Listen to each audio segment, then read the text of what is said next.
Capítulo 11. Las palabras impacientes y airadas nos meten en problemas. Quítense de vosotros toda amargura, enojo, ira, gritería, maledicencia y toda malicia. Efesios 4:31. Todas las palabras descriptivas de este versículo identifican los elementos que nos meten en problemas: ira, pasión, mal carácter, resentimiento, enojo, rencor, contienda, alboroto, gritería, contención, calumnias, charlas perversas, lenguaje abusivo, blasfemo, malicia, odio, mala voluntad o cualquier tipo de vileza. Vaya qué lista. ¿Cuál de estas actitudes representa el mayor problema para usted? En mi caso personal, debo decir que la ira y el mal carácter. Yo solía tener un carácter terrible, pero ya no. Sin embargo, para mí el hábito o defecto más difícil de vencer y recibir sanidad fue ser dura y áspera. Fue una verdadera lucha para mí renunciar a él y convertirme en una persona amable. Y si el Señor pudo hacer un milagro en esa área para mí, también puede hacerlo para usted. Usted y yo no tenemos por qué ser de mal carácter o temperamento. No tenemos por qué enojarnos cada vez que algo no sale como lo esperamos. El Espíritu Santo nos capacita para ser adaptables. Romanos 12:16. Tardos para hablar y tardos para enojarnos. Comprendan esto, mis amados hermanos, que cada hombre sea lento para oír, que sea un buen oyente, tardo para hablar y tardo para sentirse ofendido y enojarse. Santiago 1:19. Santiago nos dice que seamos rápidos para escuchar, pero tardos para hablar, para sentirnos ofendidos y enojarnos. De todo esto, lo más importante y lo más difícil es ser tardo para hablar. Una vez que la lengua empieza a volar, otras cosas volarán con ella. Todos nos disgustamos cuando nuestros planes los hacemos y luego algo nos echa a perder. Cuando esto me ocurre, he aprendido a respirar profundo, tomar aire, cerrar mi boca por un minuto y asumir el control de mí misma para luego seguir con mi vida. Digo, está bien, Señor, con tu ayuda puedo hacerlo. Las cosas no tienen que ser siempre como yo quiero. Según Romanos 12, me puedo adaptar. Puedo cambiar mis planes. De todos modos, ya han sido cambiados. Entonces, ahora nado con la corriente. Vaya con la corriente. Nadar con la corriente tiene para mí un doble significado a causa de un incidente que ocurría con mucha frecuencia cuando mis hijos estaban muy pequeños. Me parecía que cada vez que nos sentábamos a comer, alguien derramaba un vaso de leche. Cuando eso sucedía, el diablo utilizaba el incidente para que me disgustara. De inmediato me encolerizaba. No puedo creerlo. Mira lo que hiciste. Pasé toda la tarde preparando esta comida para que tú lo arruinaras. Pero no era mi familia quien me arruinaba cada comida. Era otra persona, Satanás. Yo creía que el problema era la leche derramada, pero en realidad el problema estaba en mí. Por esos días teníamos grandes comidas con muchos platos y utensilios sobre la mesa. Cuando la leche se regaba, invariablemente comenzaba a correr debajo de los platos y los cubiertos y se esparcía por toda la mesa. De hecho, pensaba que el diablo quería volverme loca. Ahora pienso que tal vez Dios permite ciertas cosas, por lo menos en mi vida, para ayudarme a crucificar ese espíritu de impaciencia que hay en mí. Me importaba tanto que la leche se regara por el trabajo dispensioso de limpieza. Primero la mesa, luego el piso. Como mis chicos estaban pequeños, la rutina de la leche derramada parecía repetirse varias veces a la semana.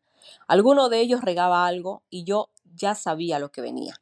Un arrebato de histeria, un arrebato de cólera, ponerme en cuatro manos, gatear bajo la mesa con los chicos encima de mí, y entonces yo era cualquier cosa menos una ama de casa feliz. De hecho, estaba tan enojada que casi explotaba. Sabe que cuando estamos atrapados en una situación así, inmodificable, hagamos lo que hagamos, es cuando necesitamos aprender a aceptarla con alegría. Aceptación con alegría. Esa es una frasecita corta y útil que yo he aprendido. El Señor me ha enseñado a decir en tales situaciones, bueno, ha ocurrido otra vez y solo Dios puede cambiarla. Y si Él no lo hace, entonces mejor lo acepto con alegría. Pero yo no sabía cómo hacerlo cuando tenía que recoger la leche derramada debajo de la mesa. Todo lo contrario, me metí allí bajo un ataque de histeria y cuando actuando como una adolescente malcriada. Durante una de esas escenas, el Espíritu Santo me habló justamente allí debajo de la mesa diciendo, ¿sabes, Joyce? Toda la histeria de este mundo no logrará que esa leche derramada siga la ruta de regreso desde el piso, por las patas de la mesa hasta la superficie y que luego vuelva al vaso. En otras palabras, me dijo que el berrinche que yo estaba haciendo no cambiaría la situación en que yo me encontraba. Esa es una de las lecciones que quiero compartir con usted en este capítulo. No importa qué tan furioso esté o qué tanto se enoje, no importa su impaciencia o el arrebato de cólera o la pataleta que haga, nada de esto revertirá o cambiará su mala situación. Si usted está atrapado en un trancón, puede encolerizarse y desesperarse durante una hora, pero eso no agilizará la llegada a su destino ni un segundo siquiera. Pero sí es posible que le produzca un dolor de cabeza, tortícolis, dolor de espalda, úlcera, alergia y finalmente un ataque de nervios, sino un síncope cardíaco. ¿Vale la pena? Así que el Señor me dijo esa noche debajo de la mesa, ¿sabes, Joyce? Deberías aprender a nadar con la corriente. Si la leche resbala por las patas de la mesa, déjala correr y no pierdas tu paz. Fue entonces cuando aprendí a ir con la corriente. Palabras mucho más agradables salen de mi boca cuando voy con la corriente en vez de ir contra ella. Sea adaptable. Vivan la armonía unos con los otros, no sean arrogantes, petulantes, altivos, excluyentes, sino adáptense a la gente y a las cosas y sean humildes. No se sobreestimen ni sean sabios en su propia opinión, Romanos 12:16. Según el apóstol Pablo, podemos aprender a ser adaptables y moldeables.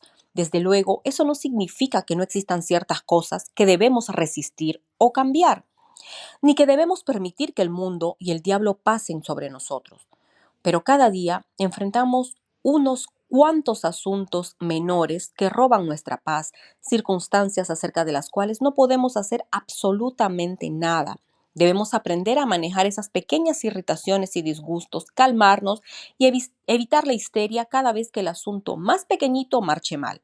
Tal como lo vimos en Efesios 4:31, Pablo hace una lista de las actitudes que nos meten en problemas como el mal carácter, el resentimiento, el enojo, las disputas, la gritería y la contienda. Creo que cada una de ellas tiene una raíz común y un remedio.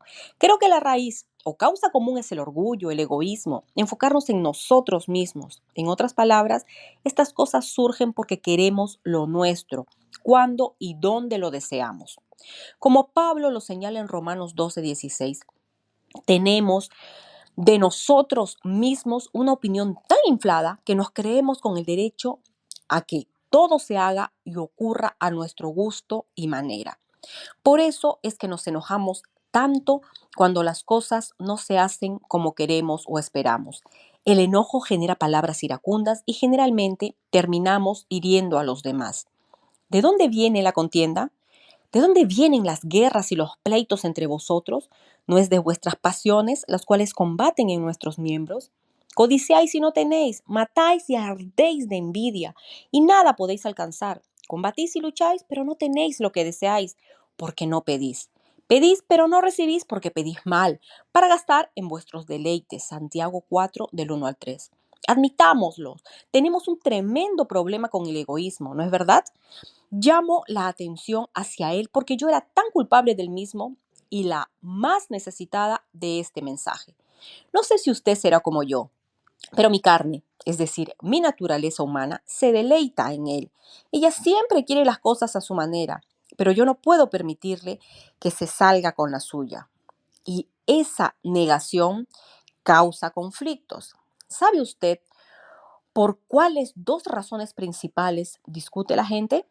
Primero, para probar que tiene razón, porque todos queremos tenerla. Y segundo, para que todo se haga a su manera, porque queremos que todo se haga como lo deseamos. Necesitamos aprender que Dios es el único que puede hacer que nuestros asuntos marchen bien.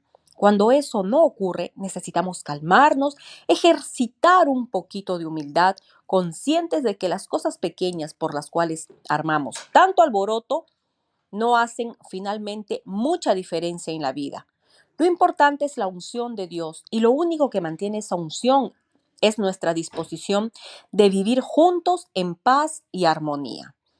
Si queremos la unción de Dios, debemos vivir juntos en paz y armonía con nuestros hermanos y hermanas en Cristo. El amor no es egoísta. El amor es sufrido, es benigno, el amor no tiene envidia, el amor no es jactancioso, no se envanece, no hace nada indebido, no busca lo suyo, no se irrita, no guarda rencor. 1 Corintios 13, del 4 al 5. La solución al problema de las discusiones y las contiendas es el amor.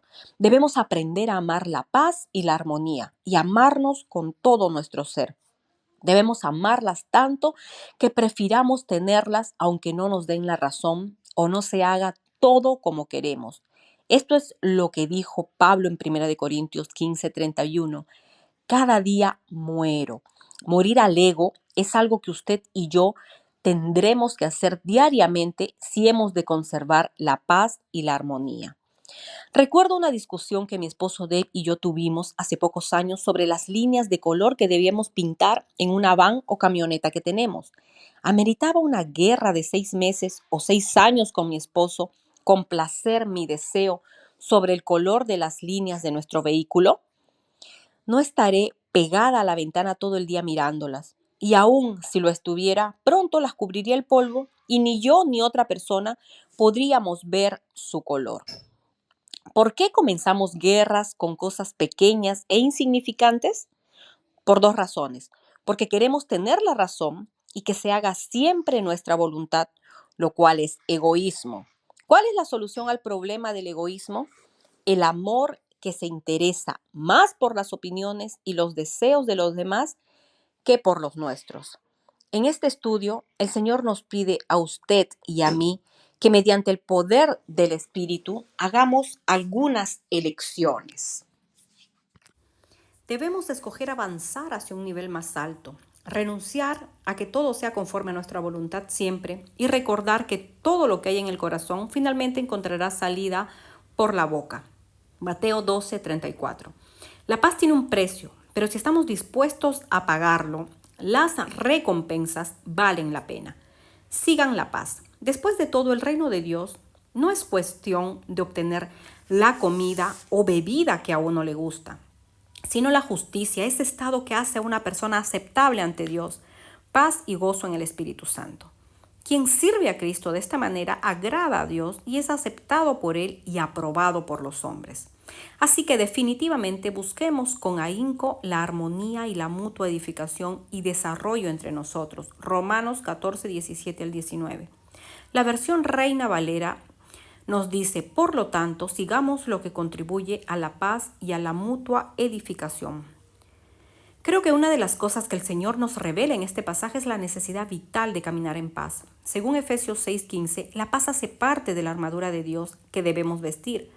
Dios ha bendecido nuestro ministerio porque desde el comienzo se basó en ciertos principios que Él nos reveló y prescribió. Cuando Jesús envió sus discípulos de dos en dos, les instruyó que fueran a cada ciudad y buscaran una casa apropiada para morar, diciéndole a la gente de la casa, paz sea a vosotros. Agregó que si eran aceptados, permanecerían en la casa y ministraran, pero si eran rechazados, salieran y sacudieran aún el polvo de sus pies. Mateo 10, del 11 al 15. Me preguntaba, ¿por qué Jesús dijo tal cosa?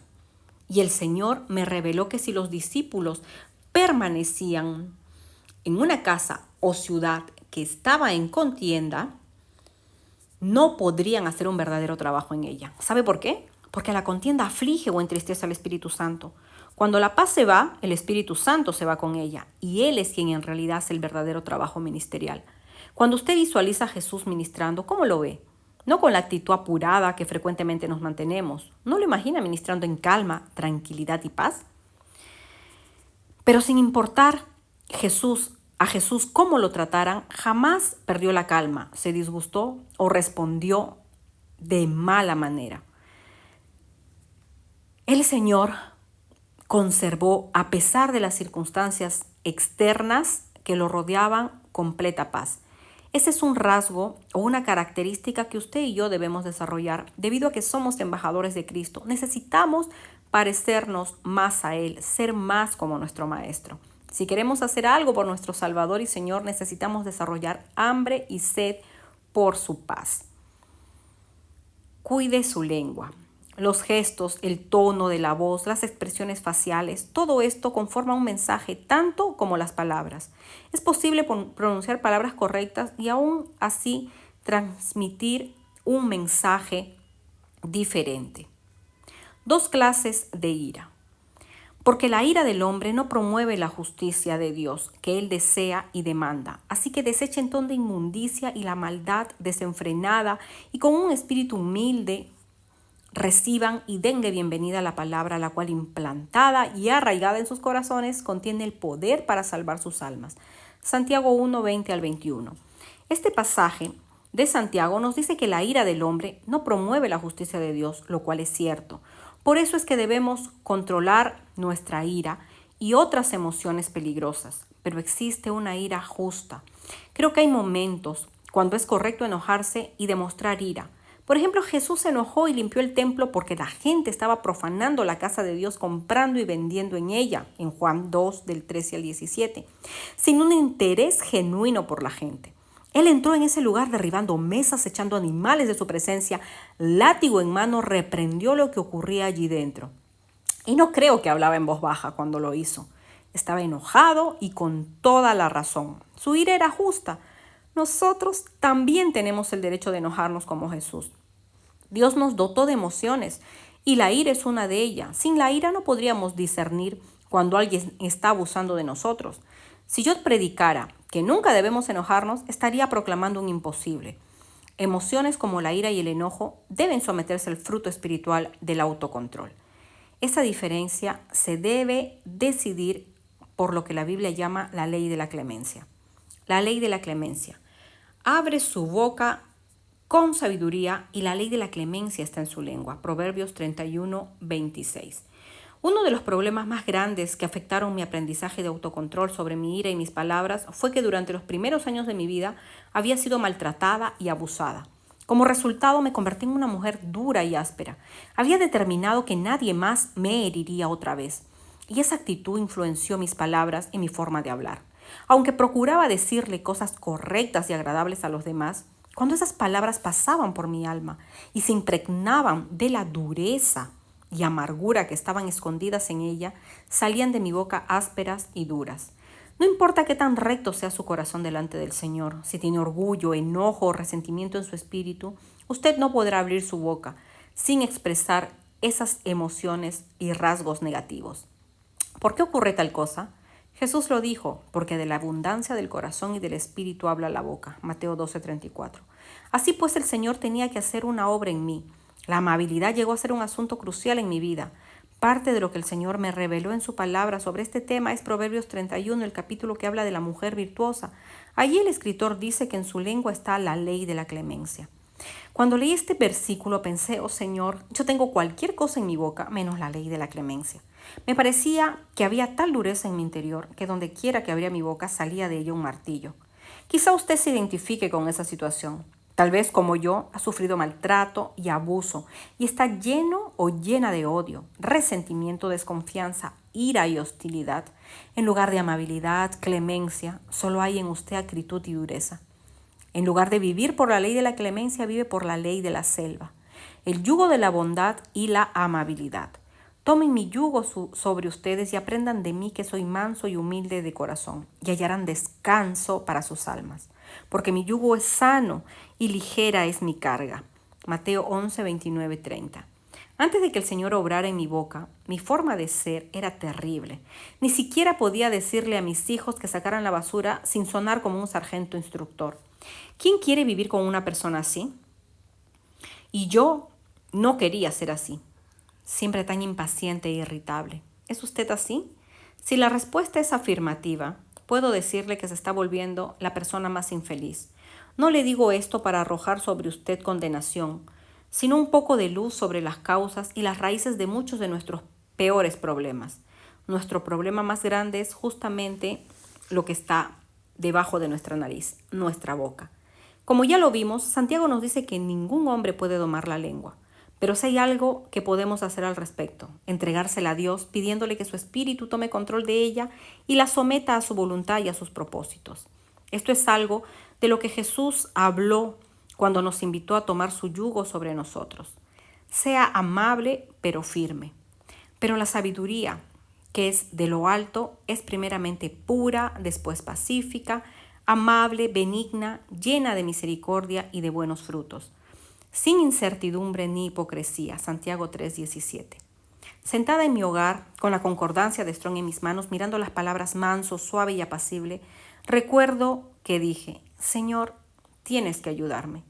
Pensé que jamás podría tener esas cualidades. Finalmente el Señor escuchó mi oración y comenzó a obrar en mí en cuanto a la mansedumbre, la suavidad y la apacibilidad. El único problema era que, como muchos otros en el cuerpo de Cristo, era tan extremista que no podía lograr un punto intermedio. Cuando veía que estaba desbalanceada en un área, pensaba que debía ir al otro extremo. Me ajustaba y adaptaba demasiado. Llegué a ser tan mansa, amable y paciente que no ejercía ninguna disciplina sobre mi hijo menor, quien nació cuando mis otros hijos estaban grandes.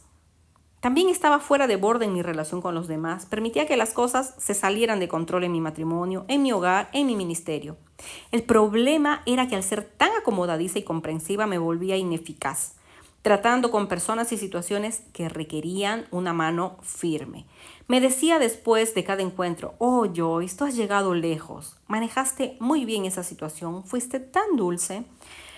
Pensar que era muy dulce me hacía sentir bien, especialmente tratando a mi hijo. El problema era que él no estaba cambiando, al menos para bien. De hecho, estaba empeorando. Finalmente me enojé y se lo dije, le advertí: mira, no hagas eso otra vez. Y no lo volvió a hacer. Siempre busqué el equilibrio para ejercer firmeza en el amor y para adoptar una actitud moderada. Ahora bien, mi nene es precioso para mí, pero llegan momentos cuando debo decirle de una manera fuerte: es suficiente. Te amo, pero no permito este tipo de actitud o comportamiento. De mis experiencias aprendí que tan malo es un extremo como el otro. De todo esto, lo que debemos aprender es equilibrio. De un lado no debemos ser duros ni ásperos y del otro no podemos ser excesivamente débiles o blandos. No debemos ser impacientes o irritables, salirnos de casillas o perder el control de nuestras emociones, y del otro lado no debemos ser tan suaves y moderados ni convertirnos en limpiapiés o en postes de flagelación para todos los que se aprovecharían de nosotros si le damos la oportunidad. Llega el tiempo de ser pacientes y sufridos, pero también el de ser firmes y decididos. Tiempo de ser agradable y tiempo de demostrar justa indignación. Es cuestión de ser sabios y saber cuándo mostrar lo uno o lo otro. Sembrando en paz por quienes están en paz. Y la cosecha de justicia, de conformidad con la voluntad de Dios en palabras y hechos, es el fruto de la semilla sembrada en paz por quienes obran y hacen la paz, en sí mismo y en otros. Esa paz que significa concordia, acuerdo y armonía entre los individuos, imperturbables con paz mental, libres de temores, agitación de pasiones y conflictos morales. Santiago 3:18. Este es un pasaje bíblico sumamente importante.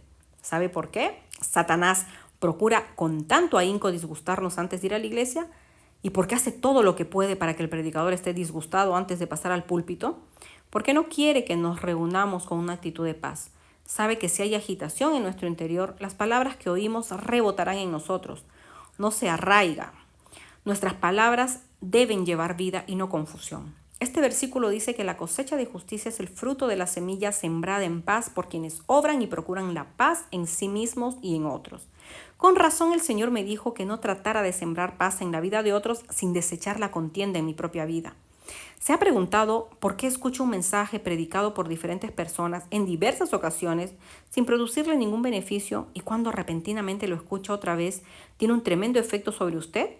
Es por la unción que hay en el mensaje predicado por alguien que siembra la semilla mientras vive en paz, alguien que no alberga contienda en su vida. Eso no quiere decir que el predicador sea perfecto. Quiere decir que para que la palabra de Dios se arraigue, debe ser sembrada en un terreno de paz, por alguien que camine en paz. Por eso, si usted desea o pretende trabajar para el Señor, tiene que eliminar de su vida la contienda. Así de sencillo. Tenemos una opción. Escogeos sois a quien sirváis. Josué 24:15. Aunque el diablo, quien procura y hace todo lo posible para que nos enojemos, en realidad no es él quien nos obliga a hacerlo, nos enojamos porque decidimos que así sea. La elección siempre es nuestra. ¿Sabe que la forma como usted y yo reaccionamos en cada situación es una elección? Cada uno de nosotros tiene sus propias actitudes y las actitudes producen reacciones ante las situaciones. Todo el día y todos los días reaccionamos ante diferentes situaciones, pero no siempre lo hacemos de la misma manera, porque dos personas que se ven atrapadas en la misma congestión vehicular reaccionan de maneras diferentes. Sus diversas actitudes las llevan a decidir de manera diferente. Por eso es que a veces, cuando le decimos algo a dos personas distintas, una se ofende y enoja, mientras que la otra no se molesta para nada. Tengo una personalidad franca y sincera. Eso a algunos les gusta y a otros no. Quizá una persona piense que es maravilloso lo que he dicho, mientras que la otra piensa que es terrible. ¿Por qué? Tal vez porque una es insegura y la otra no. De la misma manera, usted y yo tenemos la opción de escoger o elegir cómo reaccionaremos ante las diferentes situaciones de la vida. Oh, Joyce, eso no puede ser tan sencillo como hacer una simple elección. Seguramente se da cuenta que, tal como usted lo dice, las personas son diferentes y por lo tanto tienen distintas maneras de percibir, experimentar y relacionarse con las circunstancias y la influencia externa. Sí, yo sé que cada uno de nosotros tiene un carácter y una conformación psicológica diferente y que cada uno de nosotros ha sido expuesto a diversas experiencias en la vida, las cuales nos han formado y moldeado de manera diferente. Sé que en nosotros hay heridas y otro tipo de lesiones de orden mental, emocional y espiritual, y que no hay nadie que sea exactamente igual a otro. Pero la verdad es que a pesar de nuestras diferencias, todos tenemos la capacidad de elegir cómo reaccionaremos ante las circunstancias y situaciones externas. Nuestras lesiones y heridas pasadas nos hacen reaccionar negativamente, pero podemos superar y cambiar esas respuestas negativas aprendiendo la palabra de Dios y escogiendo actuar de acuerdo con ella, en lugar de reaccionar ante las circunstancias. Dios nos ha creado con libre albedrío, con una voluntad libre, con la capacidad y la libertad de tomar nuestras propias decisiones en la vida. Creo que la palabra que Él está compartiendo con nosotros en este momento es la misma que le dijo a los hijos de Israel en los días de Josué. Escogeos hoy a quien sirváis. 24. Josué 24:15. En otras palabras, crezcan.